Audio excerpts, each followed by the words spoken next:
Your cat's purring, rubbing against your leg, chasing that fuzzy toy mouse like nothing in the world is wrong. They're the picture of feline contentment, aren't they? I'll tell you what though, here's a little secret. Behind that tiny, often overlooked smile, will you really peek? 4 silent killers could be setting up camp right now, completely unnoticed. Cats, bless their stoic little hearts, they never send the group text saying, "Hey, my mouth hurts like crazy." They just keep eating, keep grooming, keep acting, well, like cats. It's their superpower. Sometimes, though, it's also their Achilles heel when it comes to pain. They are masters of disguise. Nowhere is that more true than with dental pain. So, today we're cracking the code. We're going to uncover what's hiding in plain sight, why it can be incredibly dangerous, and the dead simple things you can do at home and with our help to identify those hidden dangers that are causing your cat pain and may even end up shortening your cat's life. It happens more often than you think. And please, stay with me until the end. You'll leave here not just with knowledge, but with a super easy 30-second weekly habit that could literally save your cat a truckload of suffering, as well as save both of you the pain of extractions and countless hours of worry later on. It's a game changer. Hi, I'm Dr. Vanessa Troek, and I'm a small animal veterinarian still in full-time private practice 39 years later. So here's a sobering fact that might make you sit up a little straighter. More than 70% of cats over the age of 3 already have some form of abnormality brewing in their mouths. So just think about that for a second. That means if you're watching this right now with a feline friend nearby, the odds are incredibly high that something painful is silently taking hold in their mouths. Something you just can't see, and it may be one of the deadly ones. So we're going to go through 4 of these potential silent killers. The first one is the most common one. That's plaque, and it's bedfellows, calculus and gum disease, or to give it its fancy name, gingivitis. I've covered this one pretty thoroughly in the previous video on pet dental care, which I'll link at the end of this one. So just a quick recap here. Basically, every time your cat eats, food remnants build up in their mouth, and bacteria starts to feed on the leftover food. Bacteria manufacture plaque, which in turn mineralizes to form calculus or tartar. So the plaque and the calculus spread up to the gum line and cause a whole lot of inflammation there. That's the delightful gingivitis. And at this point, it's completely reversible. But the thing is this, if you ignore it, it then rolls out the red carpet for bacteria that are going to wreak absolute havoc by crawling in underneath your cat's gum line, so in a little gap between the gum and the teeth. It's kind of like leaving the front door wide open for thieves to walk in and help themselves. So here's a quick check you can do at home. All you need to do is lift your cat's lip. If the little margin where the tooth meets the gum looks redder than the rest of the gum tissue, or if it looks a bit sort of swollen or sore, inflamed, you've already got gingivitis knocking. It's a clear warning sign. If it's allowed to party for too long, it's going to graduate to full-blown periodontal disease. And this is where things get serious. This is where that infection is tunneling underneath the gum line, and it starts to steal the ligament and the bone that is supposed to hold your cat's teeth firmly in place. It's kind of like having termites in the jaw. By the time you notice teeth wiggling or falling out, more than half of the supporting bone structure can already be gone. So this isn't just about smelly breath anymore. There's now structural damage, and with that structural damage comes pain. So your gums might recede, creates pockets where even more bacteria can hide and flourish, deeper infection, even abscesses, and we know how they feel. And the thing that makes this worse in cats than dogs is that their bone is really thin. So stuff like this going on, particularly in the upper jaw, can then break through the bone and go into the nasal cavity. So just think about that. All that infection and gunk and leftover food and blech from the mouth ends up causing havoc in the nose and the sinuses. Your cat is going to be sneezing out and breathing in the mother of all nasty snot. It's going to have a heck of a sinus headache, and it's going to honk to high heaven. If the bottom teeth are affected, It can eat away the bone so badly that they end up with fractures of the lower jaw. That's really painful, and you end up needing specialist surgery to fix it. The solution? Well, prevent it. Prevent escalation into periodontal disease and tooth loss. Manually remove plaque. Brush your cat's teeth if they'll allow it daily or even every other day, as often as you can. The idea sounds a bit weird, like you're going to brush your cat's teeth. Yeah, right. It can be done, and often is done quite successfully. Thing with that, though, you get cat-specific enzymatic toothpaste. You can't use human toothpaste because it's just not safe for cats to swallow. So let's say there's already periodontal disease. We then need to hit it with the big guns. And the only way to do that is with a general anesthetic. It's going to involve, at best, deep scaling and polishing to thoroughly clean beneath the gum line on the front and back of the teeth. And at worst, removal of the loosened teeth. There just aren't any shortcuts here. Human dental cleanings simply won't work on a squirming patient with claws and fangs. If you catch your gingivitis early, you can actually slam the door on pain and, of course, those expensive extractions further down the line. So now we're going to look at silent killer number 2. This is what we call tooth resorption, or feline oral resorptive lesions. They're the mysterious melters. So this is a condition where, for reasons we don't really understand, the cat's own body decides it's a great idea to reabsorb the tooth structure. It literally creates holes straight into the tooth pulp. Tooth pulp full of nerves. Imagine ice cream being scooped out from the inside of your tooth, exposes the sensitive core. Like, no, just ow. The frustrating part about this is no one knows really why it happens, and cats initially rarely show more than maybe a flicker of pain or discomfort here or there, until it hits ground zero and that scoop hits a nerve, or the damage is extensive, obviously. It's just like a secret dental demolition squad. Resorptive lesions can affect any tooth, both above and below the gum line, and they are horribly painful once that gum line, the pulp is exposed. Initially, all you might actually see is a tiny little red dot on the crown of the tooth. Nothing else. You think nothing of it. I mean, it's a silly little red dot. What's that? As it gets worse, you might notice your cat salivates. And one of the telltales is your cat is happily eating and everything's great, and suddenly he leaps away from his food bowl as if he's been stung by a bee. That's what happens when it hits that really sensitive spot. The thing is, though, it's a cat. So quite often there are absolutely no obvious signs until it actually hurts too much for the cat to hide it from you. The only fix for this condition is extract the affected tooth. Fillings are no good. It can't patch something that continues to fall apart. I mean, pain medication helps short term, but the only off-ramp from the agony is surgery to remove the tooth. Leaving a resorbed or resorbing tooth in place is condemning your cat to chronic, horrible pain. Yeah, that's quite a lot to take in. If you're finding it helpful, empowering, do me a favor, smash the subscribe button. It helps us bring you more content that's going to hopefully keep our pets healthy, happy, and pain-free. Let's go on to number 3. Condition we call chronic stomatogingivitis or gingivostomatitis. There's all sorts of names for it. This one's a nasty one. When it strikes hard, it is properly painful. Imagine having your mouth smeared full of crushed Carolina Reaper chilies all the time after someone scraped it raw with a piece of sandpaper first. Not nice. What is caused by? Basically, your cat's own immune system launches a high-level inappropriate attack against plaque and against the plaque-forming bacteria that live in the mouth. The inside of his mouth, generally towards the back, is going to be glowing red like a traffic light, smell bad, it's often ulcerated, and he'll be drooling. So you get varying degrees of severity. Sometimes you only get sort of 1 or 2 fairly mildly affected areas, and other times you get the entire mouth looking like a crime scene. That's really horrible.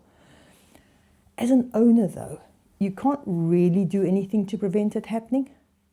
What you're going to be seeing, this is the cat who's pawing at his mouth, running away from his food, even if he's really hungry, and if it's really horrible, he's going to be running or hiding away from you, and he smells. If you see or smell any of these things, pay a visit to your vet. Initially, we're going to treat it with a combination of immunosuppressants, infection control, whatever. But once the immune response is under control and we've got the excess bacteria more or less taken care of, then you've got a few choices. This is not something that's curable with medication. I mean, it can be controlled, don't get me wrong, often quite well, but the only option to have a shot at actually curing it is to remove your cat's teeth. All of them. Every last one. So that's going to give you a complete cure in sort of 60 to 80% of these cats. The science behind the approach is this.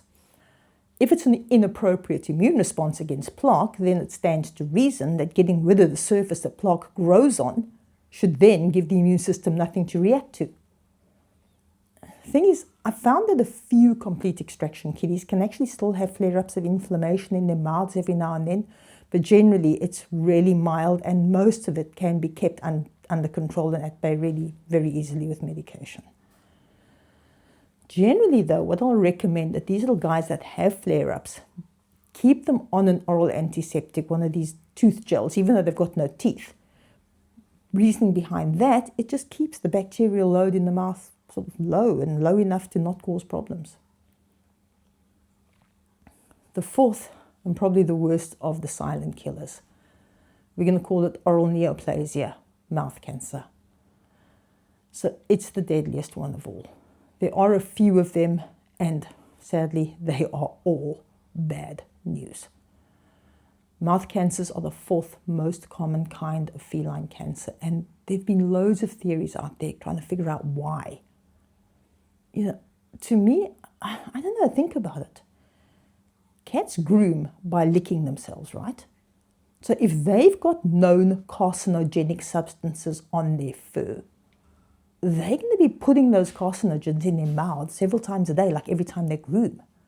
Now, my logic tells me that shoving cancer-causing chemicals into your gob several times a day has got a more than even chance of ending up causing cancer in that same gob.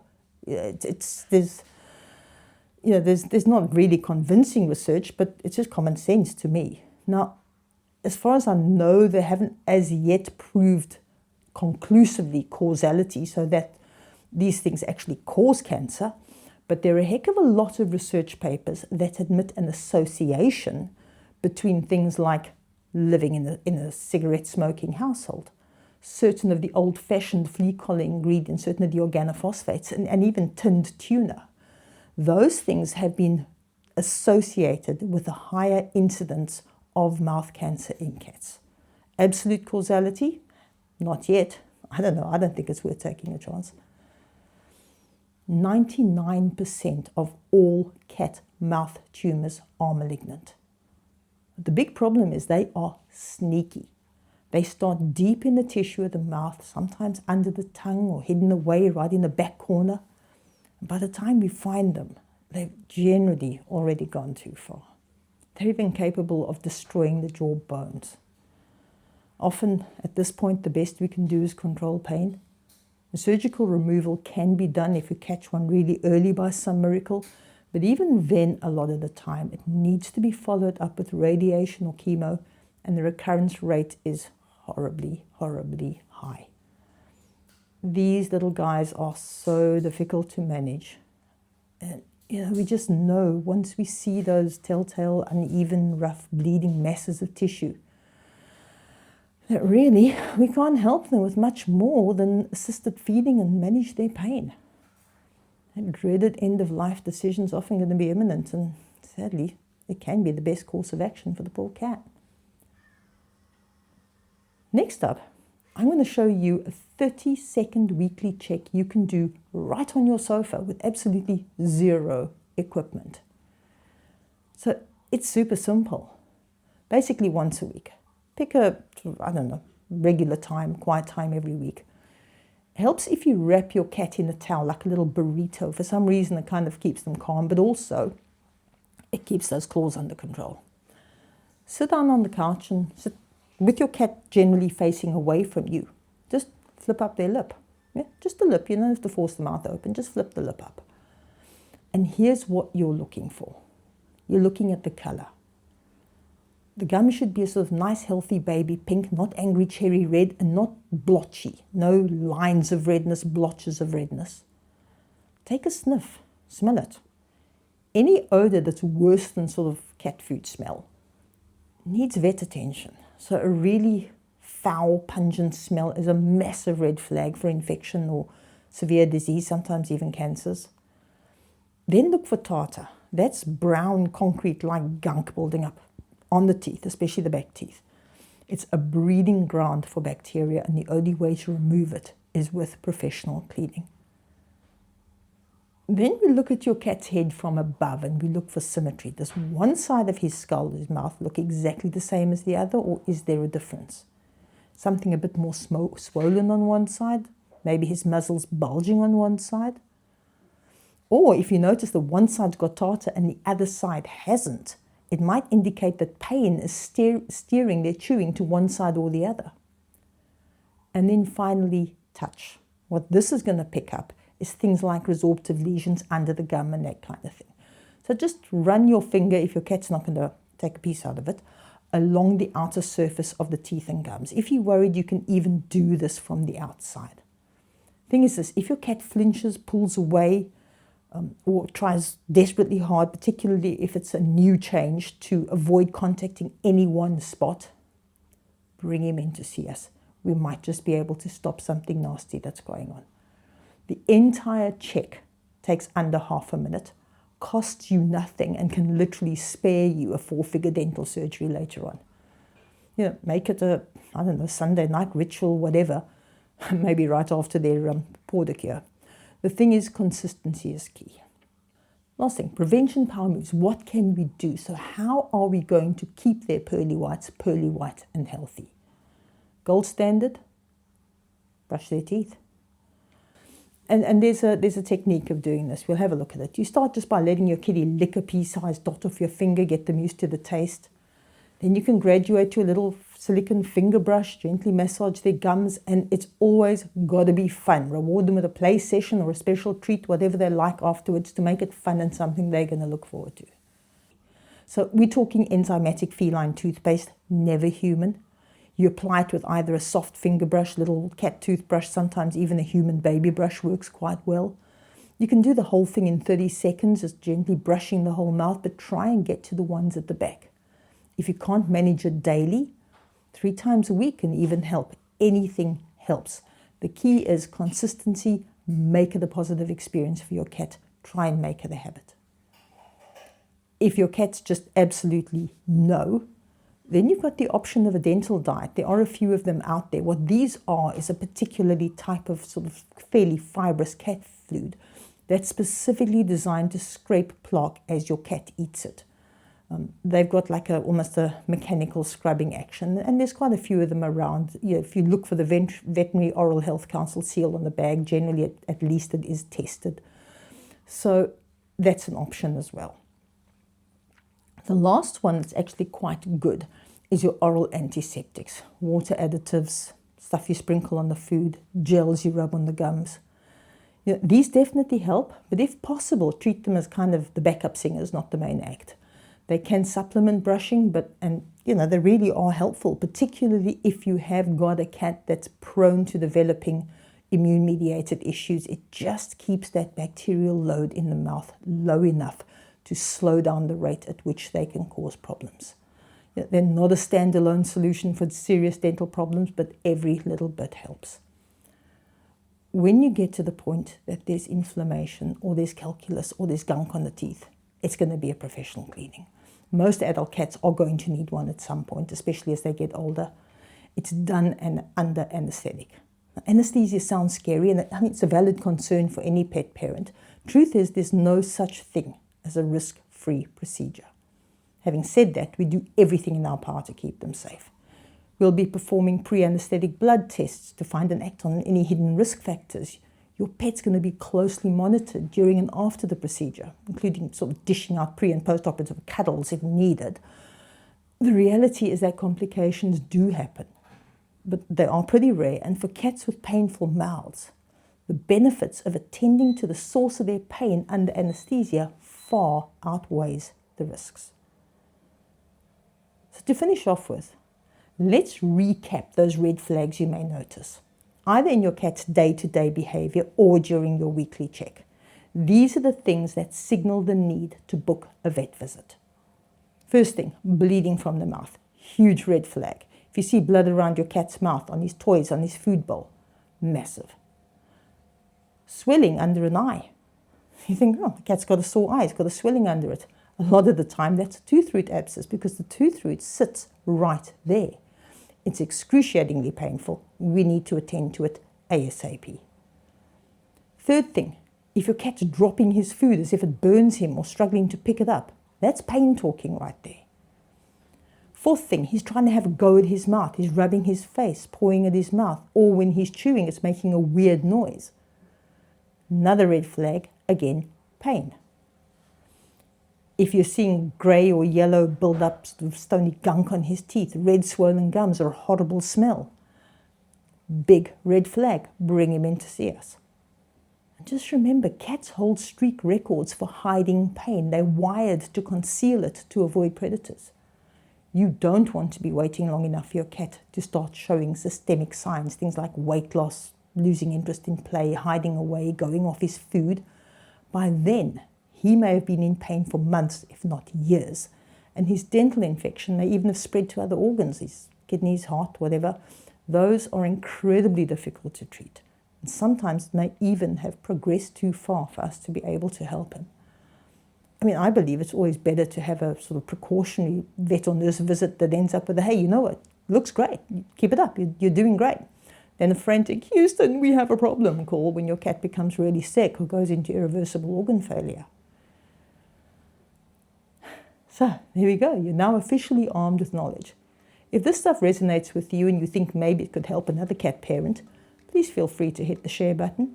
By doing that, you may be able to prevent someone else's cat from having to suffer toothache. Thanks so much for your time. By learning to spot the subtle signs, committing to regular brushing, scheduled professional cleaning in time, you're going to be making the leap from being just a cat owner to being a superhero cat guardian of your animal's comfort and health. And ultimately, you may be adding years to his life.